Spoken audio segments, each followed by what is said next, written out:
Joe Pasillo and Joe Rossinello. And once more, let us go into the breach. Joe, what I'm about to show you is so freaking sad. I mean, drug addiction, Joe, in our lifetimes, we knew guys in our lifetimes that became addicted to drugs. I never saw anything like this. I never saw a scene like this. So I'm going to show it. I'm going to show it to for about a half a minute, and then we got to come back and discuss this. But this is the result of fentanyl addiction.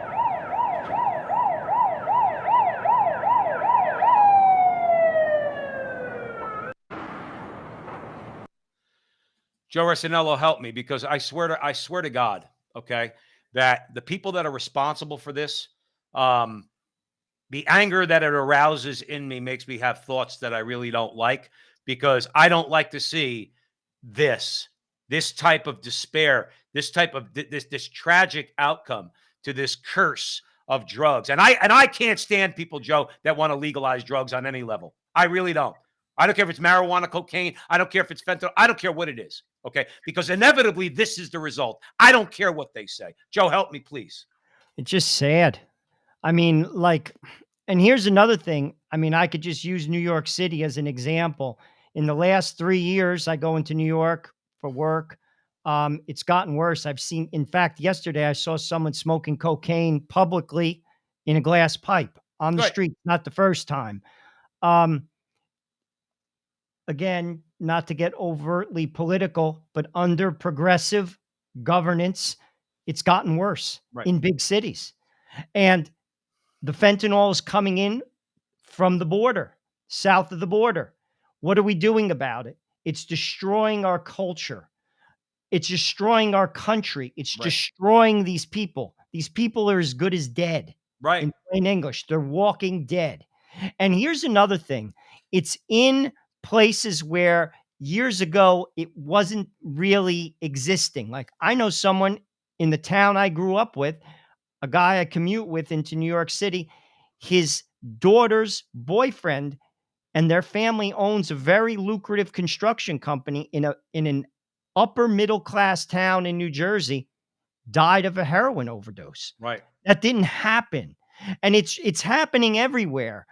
And I to be honest with you, lax laws as far as the border, as far as DAs basically slapping people on the wrist who are selling drugs, can't happen. This is Right. what you get. Joe, one thing that Donald Trump said, in other words, that make me say that I'm going to support him. He wants to declare the drug cartels in Mexico a terrorist organization, and I don't. I think it's true. When you see a scene like this is the result of not declaring them a terrorist organization. This is the result of not fighting them. This is the result of making token arrests and token takedowns of large drug shipments. Okay, when you know this crap is coming through. China is in bed with the cartels. They're shipping the fentanyl across the border. They should be declared terrorists, and we should act accordingly because this is human tragedy. This can be avoided. And again, as far as all the a lot of libertarians, so I'm not just picking on liberals. Stop with the drug legalization. Stop with the marijuana is not a gateway drug. Yes, it is. Nobody ever has ever shown. There's no scientific study that's ever shown that marijuana is not a gateway drug. Every kid I grew up with, every single one, okay, who smoked pot, Joe, moved on to something else. Some of them recovered from it, okay, and changed their lives, and others are dead. Joe, give me a final word on this. Drug use is nothing to play around with, and I agree with you. Slapping people on the wrist for drugs. Most of these people are self-medicating for a reason. There's a hurt Uh, there. I mean, I'll just use New York as an example again. People smoking pot at 8 o'clock in the morning on a Tuesday. That's not partying. You're self-medicating. Something's wrong. right. And frankly, using narcotics isn't going to help you. And to your point, Joe, marijuana is a gateway drug. And there are some states that are trying to legalize now psychedelics, Right. Colorado is one of those states. It's just not good for the society, and that's not being, like, for lack of a better word, a prude. It's just the site that you just showed speaks for itself, and this is Well, when not. you have people in the world whose sole purpose is to destroy American society so that they could gain political power, remember something. What better way to control a society than to just stupefy everybody with drugs? That's why they want drug legalization. Thanks for joining us here at the Frontline with Joe and Joe. Stick around for more great content.